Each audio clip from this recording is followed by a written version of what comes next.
Hey everybody, and happy Leap Day. It is February 29th, 2024.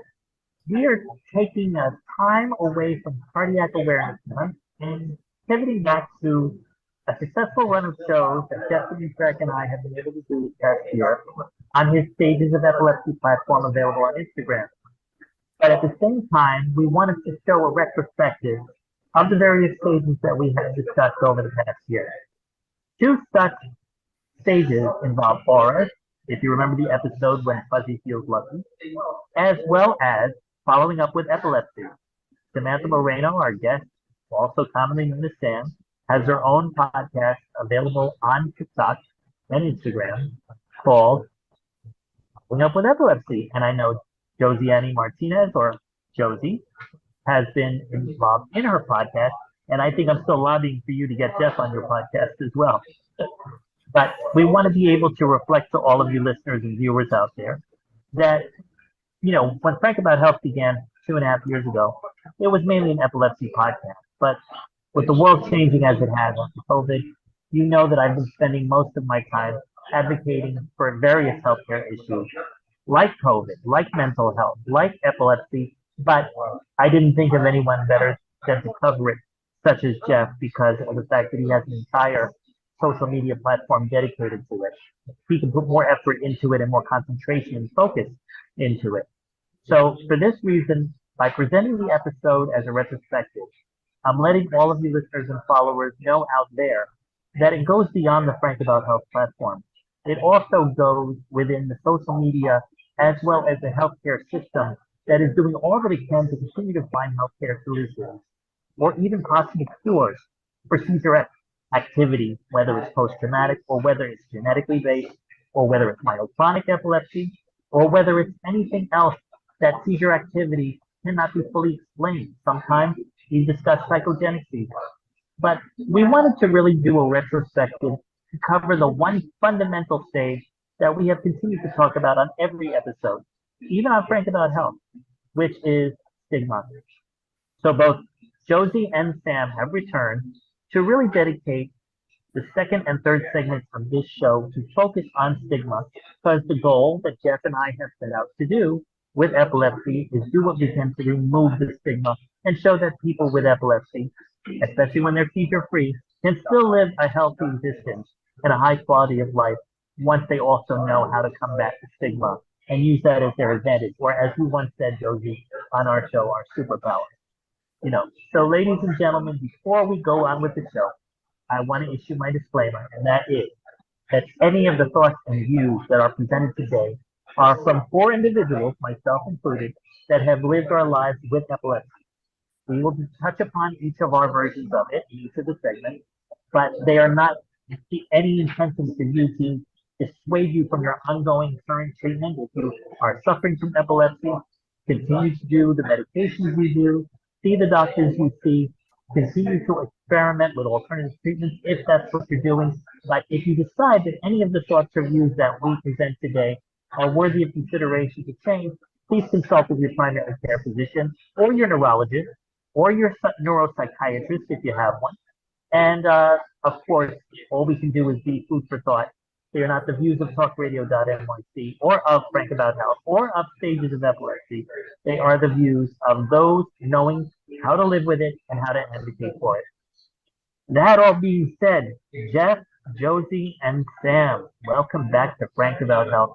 I'm looking forward for the four of us to really look back on the shows that we've done together, but at the same time, like I said earlier, do what we can to dedicate how we are doing what we can to remove stigma. So welcome aboard.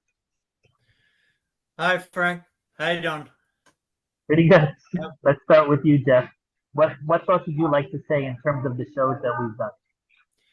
Well, going into March, which is Head Injury Awareness Month, I would like to say that there is no identifiable cause for almost 50% of people with epilepsy. And there's about 20 to 30% of people who have epilepsy who have had a head trauma. So that's just a spreading awareness for head trauma, head injury awareness month. And So there's going to be a lot of people posting about that this upcoming March, and a lot of people with have head traumas every day, with car accidents and falling from ladders and a lot of those things. So they might be newly diagnosed epilepsy patients. So. Yep, exactly.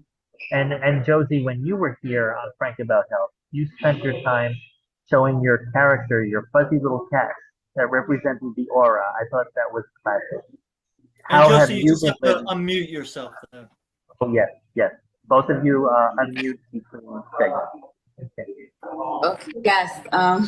Well, Lucky, he is, talking about his auras, and he is helping as many people as he can. And I mean, I feel fuzzy right now, so what can I say?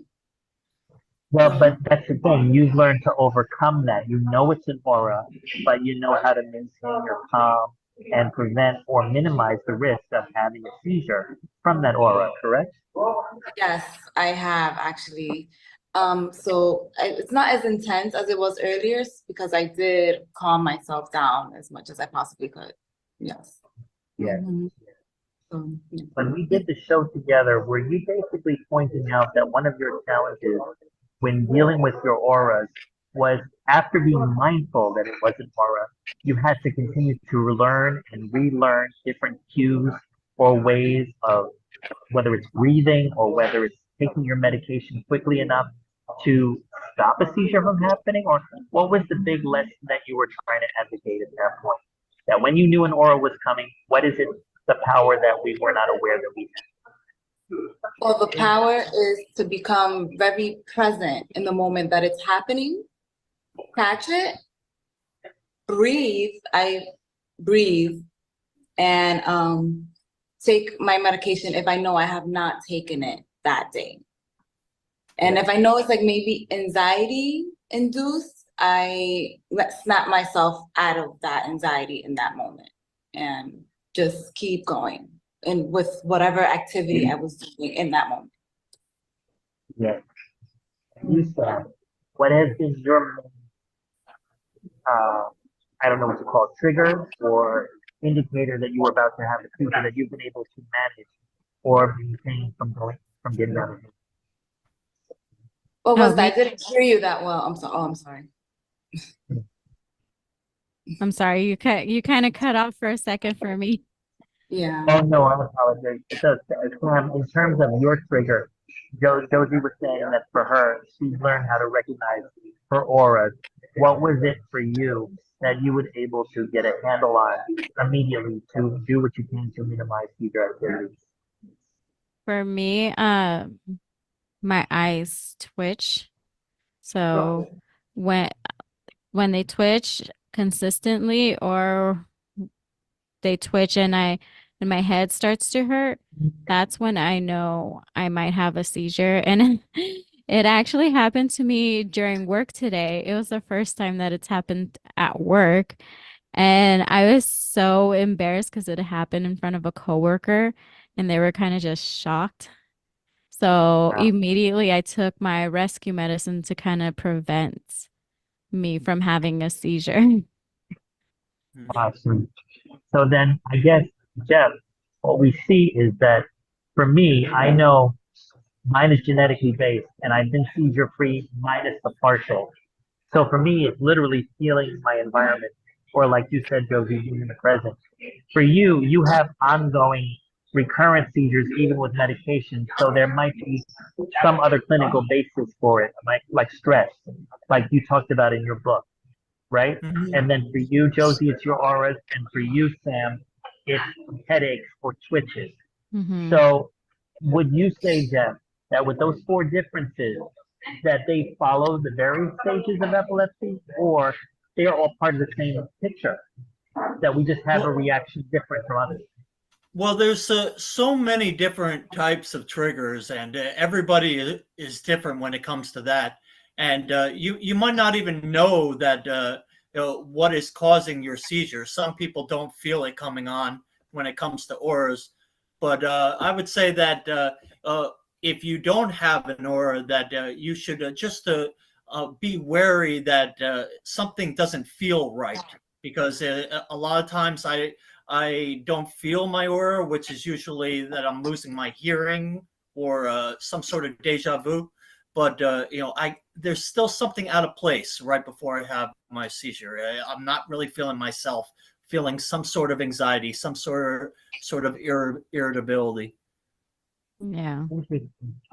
Yeah. So in your case, Jeff, in your case, Sam, Jeff, would you say yours is in the mental health category and yours, Sam, is in the neurological, like migraines, microlepsy, or I mean, I don't know, or are they both about the same level of degree of focus, in terms of the trigger? I think my triggers come from stress, stress on my body or stress, whatever emotional, mental stress I'm going through. That seems to be the biggest trigger for me besides my menstrual cycle. So I think learning how to um relax basically and kind of work on my mental health, it helps a lot. Yeah. Okay, and then you, Jeff, you have ongoing medications, and you already know that yours comes from the mental health category of stress, and as the title of your book, the fear of concerns, psychotic breaks. Are you working with a therapist at the same time? No, I don't work with any therapists, but I do use holistic therapies like supplements, in order to help my case, in order to make sure that I don't have a bad month. Because the anticonvulsants I take a mix of them, and they still don't control my seizures fully. So, I always suggest to people that if their seizures aren't fully controlled with the medications, so there's no harm in taking a magnesium supplement, because really once you go into the hospital for seizures, that's the first thing they give you is a magnesium drip. So there's no problem with that. It usually doesn't interact with your medications negatively. So, it's not a problem. Okay, so ladies and gentlemen, you've heard in the introduction to our retrospective show that overall, being an epileptic can come from a various array of sources. Mine is genetic. I think, Jeff, you may have suffered a fall or something when you were younger that may have served as a comorbidity, or was it also just naturally developed over time? There was a few factors. I had an infection, I had a head trauma, had Lyme's disease. So all of those can bring on epilepsy. Okay, so also, and Sam, you pointed out that probably just being female with a menstrual cycle, that may have been a trigger for you. I'm only making an assumption. Please correct me if I'm wrong. And I guess the thing with you, Josie, is that your book and the way you've been able to really look at your epilepsy as a means of advocacy is inspirational. So, ladies and gentlemen, when we return on this episode of Frank About Health, we're going to hear more about that book again. We're going to review the episode we did when Fuzzy feels lucky, and going to hear more of what you're doing in the next few months. And we'll be right here on TalkRadio.nyc. It'll be on Instagram after this video post, as well as on our socials, YouTube, LinkedIn, and Twitter. So please stay tuned. We'll be back in a few. Are you a conscious co-creator? Are you on a quest to raise your vibration and your consciousness? I'm Sam Leibowitz, your conscious consultant, and on my show, The Conscious Consultant Hour, Awakening Humanity, we will touch upon all these topics and more. Listen live at our new time on Thursdays at 12 noon Eastern Time. That's The Conscious Consultant Hour, Awakening Humanity, Thursdays 12 noon on TalkRadio.nyc. Are you a high-achieving, growth-oriented leader? Are you interested in developing your authentic leadership while creating a healthy, inclusive workplace? Hi, I'm Dr. Mira Brancu, host of The Hard Skills on TalkRadio.nyc at 5 p.m. Eastern on Tuesdays, where we discuss how leaders develop the hard skills needed to make a greater impact. We interview experts, have live coaching, and tackle these challenges. Listen to The Hard Skills on Tuesday at 5 p.m. Eastern on TalkRadio.nyc. Are you a business owner? Do you want to be a business owner? Do you work with business owners? Hi, I'm Stephen Fry, your small and medium-sized business or SMB guy, and I'm the host of the new show, Always Friday. While I love to have fun on my show, we take those Friday feelings of freedom and clarity to discuss popular topics on the minds of SMBs today. Please join me and my various special guests on Friday at 11 a.m. on TalkRadio.nyc. You're listening to Talk Radio NYC. Uplift, educate, empower.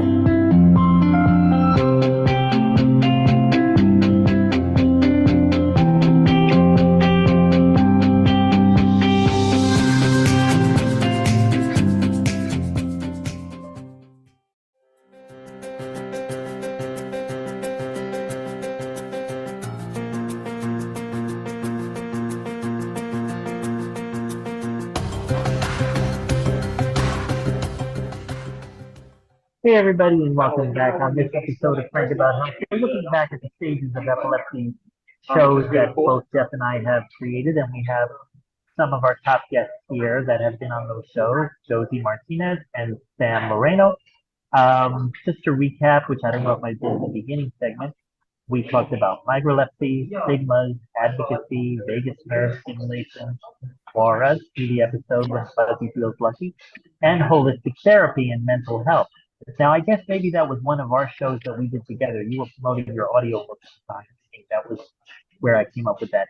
The unique aspect of Sam's appearance is that she has her own epilepsy podcast that is available. And again, is it on TikTok or is it on Instagram or both? My podcast is available on Spotify, YouTube, Amazon, and Google. Hey, great. Okay, so yeah, everybody out there who's been a guest on Frank About Health and has epilepsy, that is the next place to go to really tell your story. You know, including you, Jeff. But I want to I'll talk be about there eventually. exactly.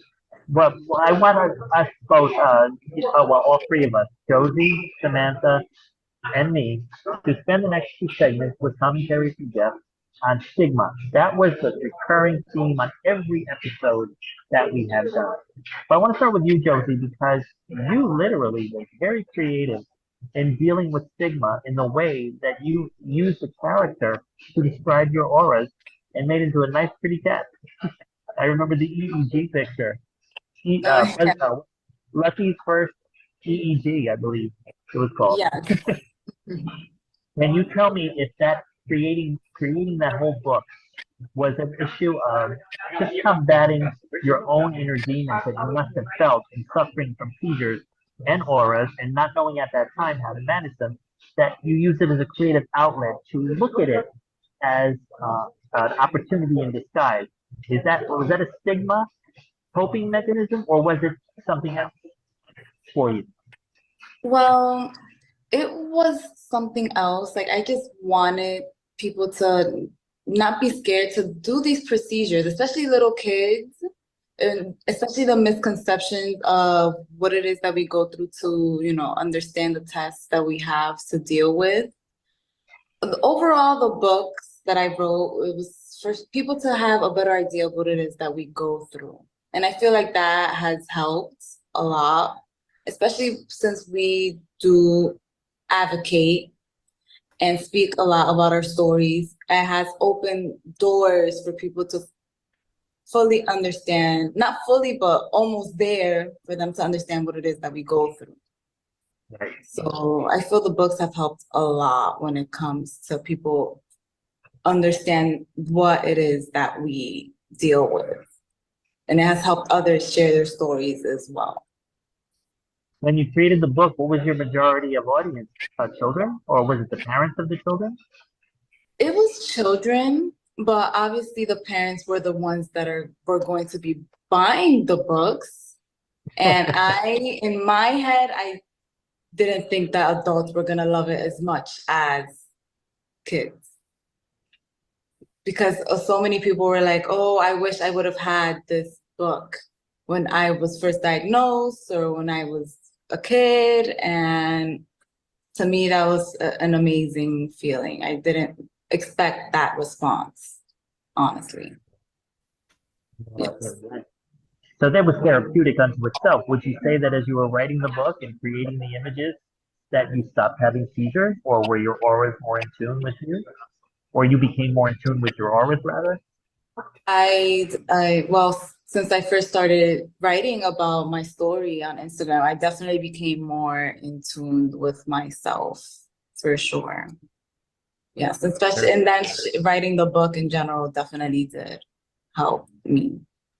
As long, and as it also helped others, it helped me even more because it just made me feel so good about my journey. Yes, yes. Yeah. I think you said you were even considering going into some, I don't know if it was a clinical research position or actually working for a hospital system that dealt with pediatric epilepsy, or was that something that you just considered? I considered it. I haven't actually taken the steps to actually doing it yet, but it's something that I have thought about. I haven't taken the steps to doing it just yet. Yeah, you're Yeah. still keeping things balanced within your own life and at the same time probably expanding upon your book collection with Fuzzy, correct? Yes. It's lucky, yes. I know I switched the title to try to really focus on the auras, but yet whether that was my own little brain swap or not, if anything, it still falls on the whole concept of advocacy. You definitely, whether you knew it or not, whether that was your intention or not, you definitely have become an advocate for many children. And speaking of which, myoclonic epilepsy, we were talking, Jeff and I were talking with a potential guest that was suffering from myoclonic epilepsy, and upon doing some research on it, a lot of it develops when you are a child, and it's about your muscle twitching and doing all of these activities that don't really do seizure activity. Would you say that you were discovering that maybe you had your own form of myoclonic epilepsy? It's weird because I look at my baby pictures and it looked like I was very tense as a child. Like I would see like pictures of myself as a baby and I would be like just always like tense, and I was like, maybe I did as a child have the signs and no one really noticed. Because I did have like night terrors when I was like 10 and 11. Yeah, But night terrors is part of it. yes. And even before I had the night terrors, I would have like these weird episodes that no one really understood. And then I had the night terrors and it happened maybe just like a few times and then they stopped. And then after that, I can't really recall if I was having any other like episodes or other events that I can't remember. But then once, I had my first seizure I had my period at the time, my menstrual cycle, that definitely was one of the triggers.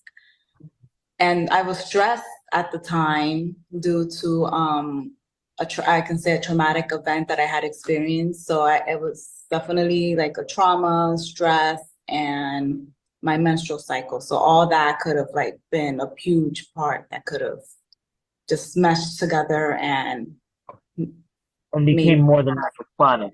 Maybe became more mental health related or trauma based. And for you, the auras became the big litmus test. It became the big indicator for you to manage your condition. Now, I know that you've worked both with Jeff on a conference he did a few months ago, as well as being on Sam's podcast. Would you like to share with those that had only seen you 6 months ago how those occurrences happened, or what it did for your book, or what it did for you even? Both of those.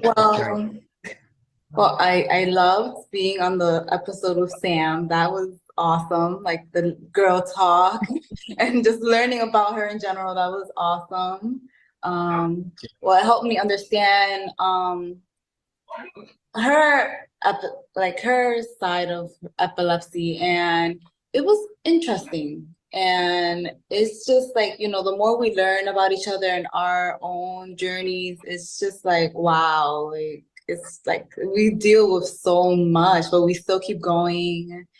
And to me, that's just awesome. And, you know, I love what she does. I love how she's talking to everyone and everyone that she gets on her episodes. And it's honestly just amazing. And then Jeff, the event that we had, I honestly, it was so much fun. To me, that was a great time. Him talking about his journey and meeting him, his girlfriend and his family, that was a good time. And also his perspective on what we go through and the stigmas as well, that stays honestly on my mind a lot. Yeah. That opened up like a whole different part of, like a whole different like path or doorway to what a new viewpoint. Exactly. A new point of view. Exactly. Basically. For sure, it definitely did. But that was fun. That was a good event, and I ended up meeting,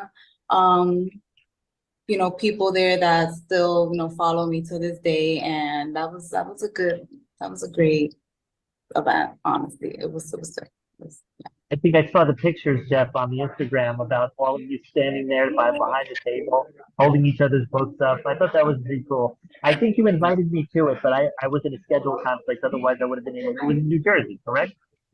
Yeah, it was in New Jersey, and there was a lot of interactions with other events. So we didn't get as many people as we would have liked, but we might try May, which is Mental Health Awareness Month, and have more correspondence with the hospital nearby, which has a big epilepsy unit, so that, you know, that would maybe get a lot of more people. And hopefully in May I'll be able to come by as well. I definitely do want to attend it. I can say that we're about to head for a second break, but now I'm going to turn the table, since Sam is a resident podcaster and we want to talk about her view on stigma in Section 3. I'm going to let both Jeff and Josie, who was a guest on her show, interview her. And I'll sit here and observe and listen and learn. All right, so when we return right here on Frank About Health, we will still cover our ongoing retrospective on stages of epilepsy, with stigma being the main conversation for this episode. And we will have both Jeff and Josie talk with Sam about her life living with epilepsy, how she's managed it, how she's advocated for it with her podcast, and more importantly, her views on stigma. We'll be back in a few. Hey everybody, it's Tommy D, the nonprofit sector connector, coming at you from my attic. Each week here on TalkRadio.nyc, I host the program Philanthropy in Focus. Nonprofits impact us each and every day, and it's my focus to help them amplify their message and tell their story. Listen each week at 10 a.m. Eastern Standard Time until 11 a.m. Eastern Standard Time, right here on TalkRadio.nyc. Were you an essential worker during the pandemic? If you needed to learn stages of epilepsy, did you depend on advocates? Did you use new innovations to cope with mental and neurological issues? Maintaining high quality of life and keeping good mental health are what we all strive for. I'm Frank R. Harrison, host of Frank About Health, and each week top healthcare influencers, professionals, and innovators answer these questions and more. Stay tuned on Thursdays at 5 p.m. on TalkRadio.nyc, and I will continue to be frank about health with all of you.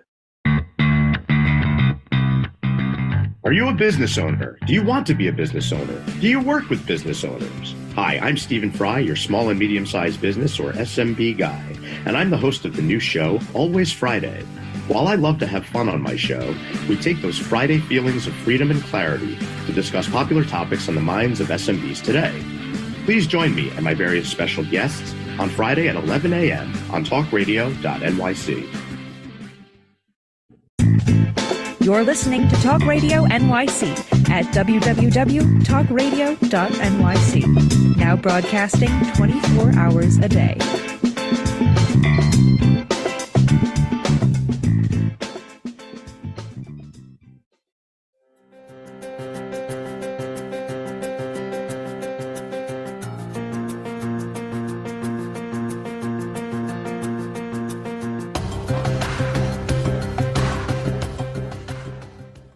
Hey, and welcome back. We're in segment 3 right now, and if you just heard my commercial message, if you were uncovering stages of epilepsy, were you relying on advocates? Well, this particular show has 4 advocates that we are all trying to explain that there are various stages we all go through with having epilepsy or living life with it.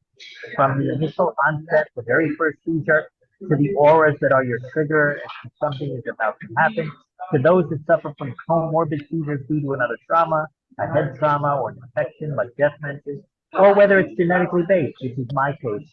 And during a seizure, I developed retractable partial because I banged my head repeatedly while unconscious. That was a lot of fun. Well, the main point of this segment is now to talk about the importance of advocacy, which is one tool to remove stigma. And the person that is on this panel that is a strong advocate, stronger than myself, I might add, is Sam Moreno.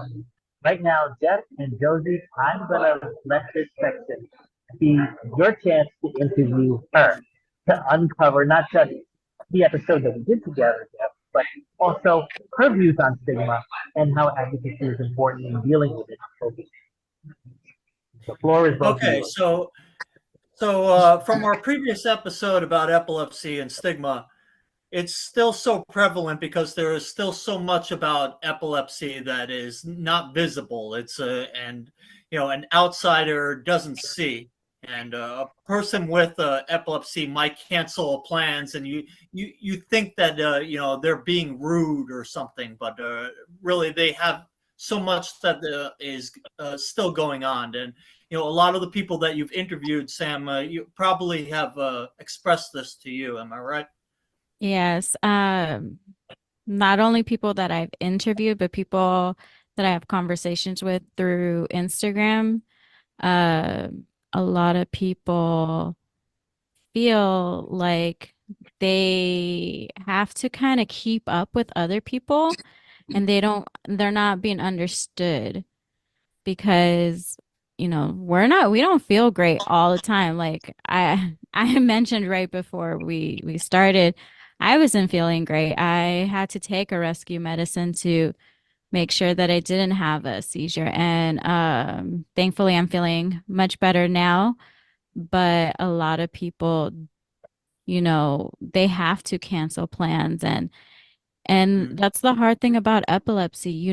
We don't look like we're sick. We don't have, I guess, that appearance. If we were walking down the street, no one would know that we have epilepsy, that we're dealing with this chronic illness. And when you have an invisible illness like that, it makes things harder because they're like, but you look fine. What do you Yeah, mean? and What do you mean you can't come to the party or to the dinner, whatever it may be? You look great, you look fine. But it's how we're feeling. We need that extra rest. And it's so funny because my last podcast episode was on self-care and I talked about giving yourself that time to rest, to heal. And it's not selfish for us to give ourselves that time. Sam, oh, this is just me right now. So back to like us as women and our hormones. So I'm ovulating at the moment. I'm just putting it out there because this is just so, and I feel like those days of the month, I get like this more. Like I get yes. So that's what I think is triggering me feeling like this. Yes. Yeah. Yeah. I definitely understand you because I am the same way.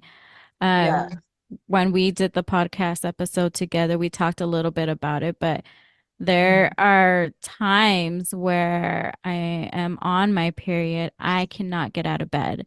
I have to force myself to get out of bed. I have to force myself to even eat because I do not have the appetite. I just want to be in bed all day and I just want to sleep that entire week. But because I have responsibilities, I really have to force myself to do these things and eating, if I don't eat, possible seizure. So I really have to take not only balance my life, but at the same time give myself that rest and, you know, keep it moving with all my responsibilities that I got going on. Yeah, it's hard. Yeah, I mean, you mentioned stress as being one of the biggest triggers, but also sleep deprivation and diet are up there as in the top five as well. Yes. And they can be if you're not eating well, you definitely are having more seizures.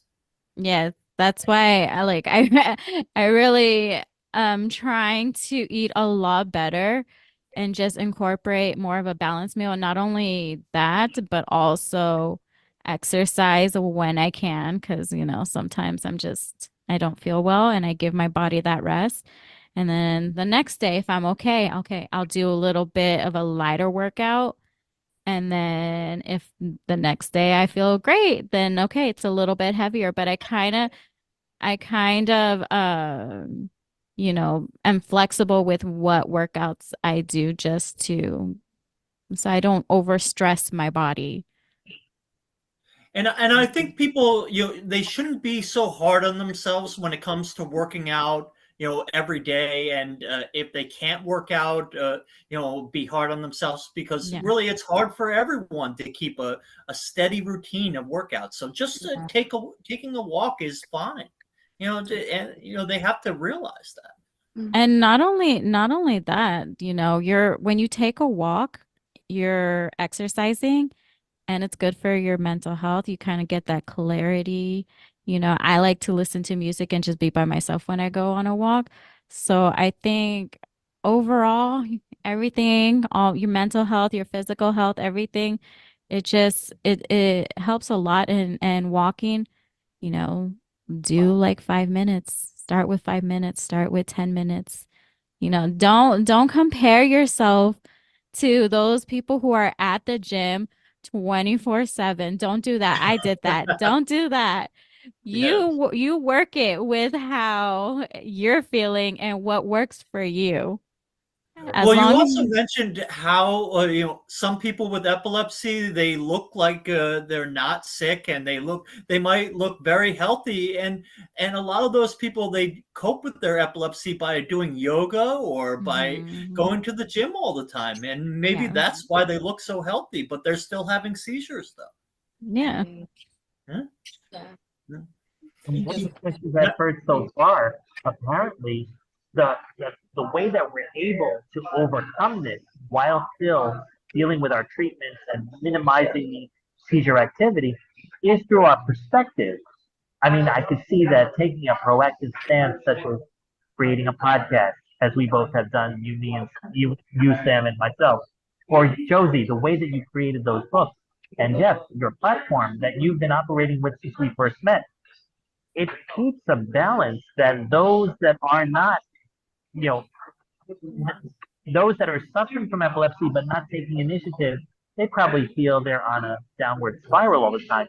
So the common thread is not just stigma, but it's mental health, perception, self-esteem, motivation, all of that, which a therapist can help with. But at the end of the day, I think, Josie, like you said, if epilepsy is our superpower, then we are in the position to take total control of our viewpoint, make our negatives become positive. I mean, that gives us the ability to be more creative than most. And I think what I'm hoping each of you are doing, and I'm going to run through each of you after I ask this question. What are you doing to make people change their perspective that their epilepsy is more of a gift and not a problem? Starting with you, Sam. Well, that's really what helped me accept my epilepsy. I had that conversation with my older brother and he changed my perspective because I always thought my epilepsy was some curse. And until I had that conversation with my older brother and I realized like my epilepsy isn't a curse, maybe I can do something to help people with it and make them feel like they're not the only ones. And they have a community that they can relate to. So I really try because that helped me. I really try to show people like, hey, let's not always focus on the negative things about epilepsy. Let's focus on the positive things and, be grateful for our lives, no matter how it. Yeah, and the way that you also responded to your brother's insight was by creating a podcast and shortly thereafter, or was it like a couple years later? No, it was so I was working on starting my social media, my podcast, everything for a year. And then last year was when I officially launched everything. And yeah, I kind of I kind of got out of my shell a little because I'm not used to being in front of the camera and everything. It was an adjustment for me. That was more of like stay in the back type of girl. But I mean, I just didn't want people to feel like they were alone dealing with this because Yeah, that's how I felt when I was dealing with my epilepsy and I didn't accept it.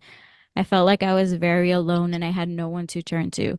So I thought if I can just create this community and help people and, you know, maybe at least one person won't feel like they're dealing right. with their epilepsy by themselves. Right. I mean, that's the whole point about stigma. If people can't understand the illness itself because it's not tangible, they just decide to put a label attached to the symptom you're suffering from. So, for example, Jeff, during a seizure, you said on a previous show you suffered a psychotic break. So immediately you're labeled as nuts.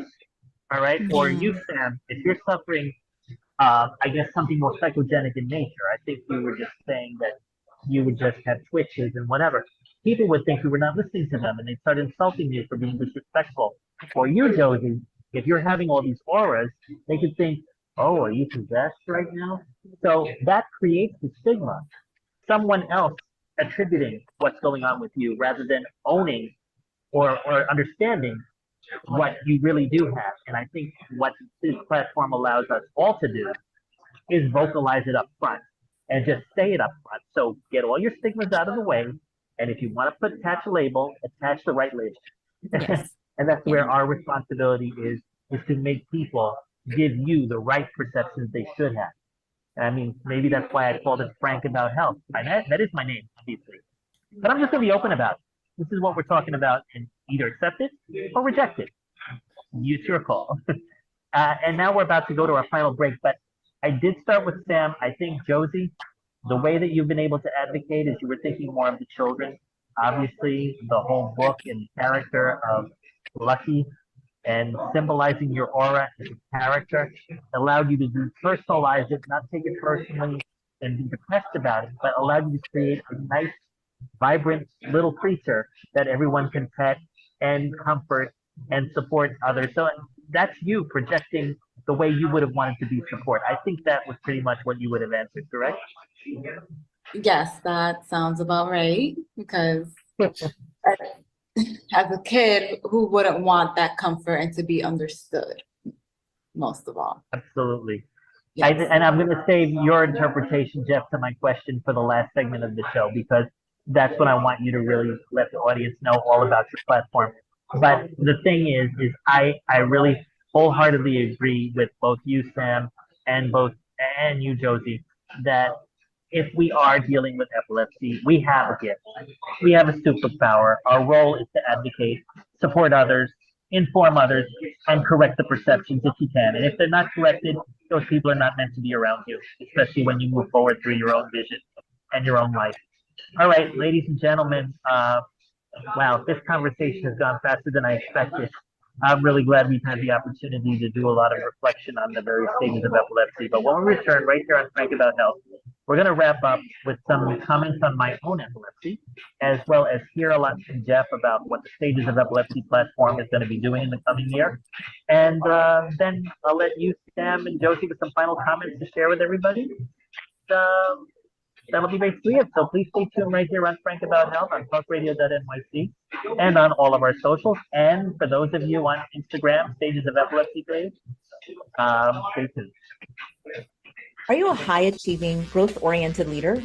Are you interested in developing your authentic leadership while creating a healthy, inclusive workplace? Hi, I'm Dr. Mira Broncu, host of The Hard Skills on TalkRadio.nyc at 5 p.m. Eastern on Tuesdays, where we discuss how leaders develop the hard skills needed to make a greater impact. We interview experts, have live coaching, and tackle these challenges. Listen to The Hard Skills on Tuesday at 5 p.m. Eastern on TalkRadio.nyc. Hey everybody, it's Tommy D, the nonprofit sector connector, coming at you from my attic. Each week here on TalkRadio.nyc, I host the program Philanthropy in Focus. Nonprofits impact us each and every day, and it's my focus to help them amplify their message and tell their story.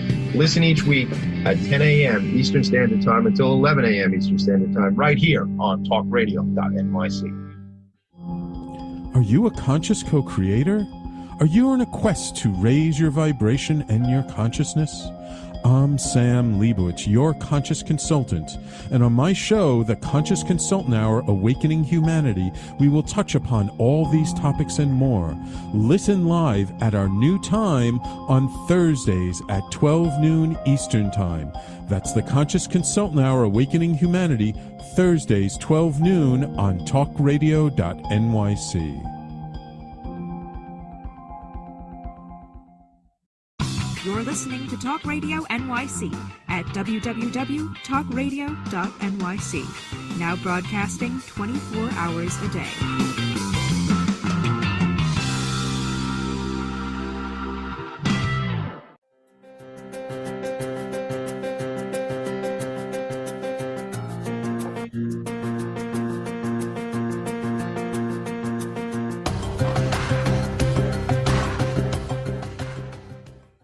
Hey everybody, and welcome back. Overall, the reason why I am at a location in New York City at the Empire State Building, Starbucks Reserve, is I'm actually celebrating. And what I'm celebrating is my 40th anniversary of my very first seizure. Actually, it was March 15th, 1984. But I like to give it a head start, especially since we're on a leap day. But that all being said, I couldn't think of another way to better celebrate that than to be with three top people that have been on Frank About Health over the past year and talked about their own stories and their own experiences with epilepsy, how they've learned to advocate and cope and manage their stress levels and manage their medications and other alternative treatments. I can only recommend doctors if you need any. I think, Sam, we talked about my neurologist. I don't know if you have any chance to speak to him, but he did mention something about psychogenic seizures. I think that was part of our discussion on the episode we did together. You were dealing with psychogenic seizures as well? Or you thought you were? There's so many theories, honestly, that I have considered that just because of like my triggers and what was happening when I first got diagnosed with epilepsy. So, I mean, I'm kind of branching out to see, okay, what do I got? Understood. I think that if anything, I think the four of us have been able to manage our life accordingly. I think, another guest that we thought we would have today actually suffered a seizure before the show. So you, Jeff, had one last night. You, Sam, thought you had one for a couple hours before we were here. You, Josie, were saying that you were feeling heavy. I myself have my days where, even though I've been seizure-free in the grand mal category, I do freeze in time at what I'll call brain spurts. There's another word I usually use, but for the purposes of the show, I'm going to call it spurts. But I would think it's partial seizure activity, like I have a thought, I'm about to do something, and the next minute I'm like, what was I about to do? Now, that's just our ongoing daily existence. And we learn to accept it. You can only hope that the people that we are around, especially with our co-workers, friends, will accept it too. And again, in order for us to avoid letting the stigma affect us all, we just have to choose those that are not good for our mental health and not good for our just relative self-esteem and place in this world, especially as we're on a mission to advocate for healthcare as well as lead others through our various platforms. Sam, you definitely have, from what I see, your numbers, I keep getting alerts of your show and your guests you definitely have something very powerful out there. I'm looking forward to some future shows from you. And Josie, I look forward to hear about the next episode of whatever Lucky's going through. But Jeff, now's your time to talk about what your whole platform is going to be doing. Well, we were just talking about mental health, and I was going to comment on that. And when you're spreading awareness on epilepsy on your social media, you can also spread awareness for mental health at the same time. So, because really the comorbidities that people have with epilepsy, when it comes to anxiety and depression, something that we've touched on in our past shows. The percentage is very high. Yeah, so really it doesn't stop with anxiety and depression. There's many other mental illnesses, and when it comes to other physical illnesses as well, when it comes to I would say autoimmune and migraines, and just chronic pain in general. So we were going to talk about that with our guest today, but she wasn't able to make it. But she has intense chronic pain, and a lot of people with epilepsy, they'll have chronic headaches or chronic migraines, and they get it all the time, and it's a reason to not be productive one day because you just can't do anything. Yeah, it's a real issue, a real problem that people can have. Yeah, so. And I mean, if anything, you're talking about a combination of hyperlepsy as well as myoclonic epilepsy. And if anything, sorry, I couldn't quite hear you. Could you please? Oh, I guess that's Siri. She's having a seizure. Right? yeah, I guess. Siri gotta roll picks with up on hyperlepsy. But either way, the thing is that in terms of the various, whether it's seizure-oriented or chronic seizures, or whether it's spasm-oriented or twitches or auras or even brain spurts, problems, we could say that that is the condition of epilepsy. It is a distortion in typical brainwave patterns. It is not something that indicates you're possessed by the devil, you're a drug addict, or witch, or whatever other labels that have been affixated to people living their lives with epilepsy. I think we're all in consensus here that we want all the listeners and viewers of this particular episode to take away that both Jeff and I have been trying to think about that, to elevate the stages of epilepsy platform to be a messenger of hope, a messenger of direction, a messenger to also cross parallel to other illnesses that people associate stigmas, especially in the mental health category. So I think if anything, Jeff, what plans do you have going forward in terms of further removing the stigma outside of the scope of the podcast? What events, what other kinds of things are you planning in the next few weeks? Well, I think it's so important for someone to get involved with the community because, they don't feel isolated. They don't feel alone. Go on some of the walks, go into some of the local, events that they might have, whether that's a support group or something like that. Because a lot of times people fall into this deep depression and they don't get to see people that are also going through the same issues, the same problems that other people with epilepsy are going through. And most of the time, the main issue is probably depression and thoughts of suicide, thoughts of of isolation, and not having that idea that nobody can relate. So it's important to meet someone else that really has struggled with the same struggles. Yes, and it's important that the four of us do what we can to make sure that if we come upon any individual that is just developing epilepsy or just been diagnosed with it, or we actually watch a seizure in action and do what we can to help prevent that person from getting sick or biting their tongue or whatever, that we also be their advocate. At the end of the day, individuals with epilepsy will feel alone if people don't understand what they're going through for simply not having the experience themselves. And I think that the fortune that we have is by creating a network of individuals that are like-minded, literally and figuratively. We will be able to create a community and do what we can to pretty much help each other and keep each other balanced and focused. Overall, ladies and gentlemen, we're about to end the show. I thank Josie, Sam, and of course you, Jeff, for coming at the last minute to do what we can to provide a retrospective of what literally has been, the two of you, definitely Sam and Josie, and of course your show that we did on your book, Dating in the Dark. They have been the most watched shows on our YouTube channel, and I'd like to thank your Instagram following for tuning in after we have archived the show on our TalkRadio.nyc YouTube platform. But we want very much to do what we can going forward to get the community together. I would hope that one day we can actually do a show live and in person, and we're all actually doing a conference on epilepsy and broadcasting about that conference on the show. That is in the forefront, or that's in the back of my mind, an event we could do at a later date.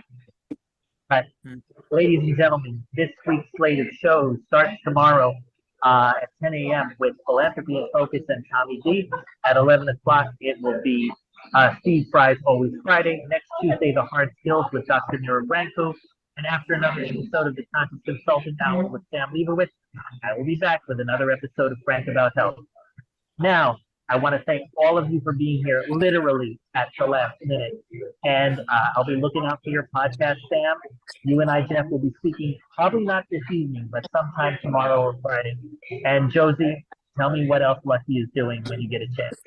But I have all your emails. I will give you the follow-up on this particular show in terms of any commentary.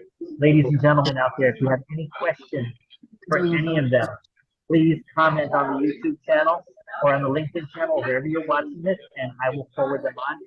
At the same time, if you have any questions for me, that's Frank About Health. That's Frank R. Harrison1 at gmail.com. And Jeff, where can they reach you? Okay, I guess he's just saying goodbye. Okay. I was supposed to comment something. Oh, okay. So. Oh, yeah, I was just going to say, where can they reach you? Where can they reach you? Okay, and remember to spread awareness for Head Trauma Awareness Month. All right, and it's also Canadian Epilepsy Awareness Month as of March 1st, right? Yes, that's right. All right. So thank you all for being here. We're signing off now, and I will definitely be in touch with all of you. All right. Thanks so much. All right. Okay. Bye-bye.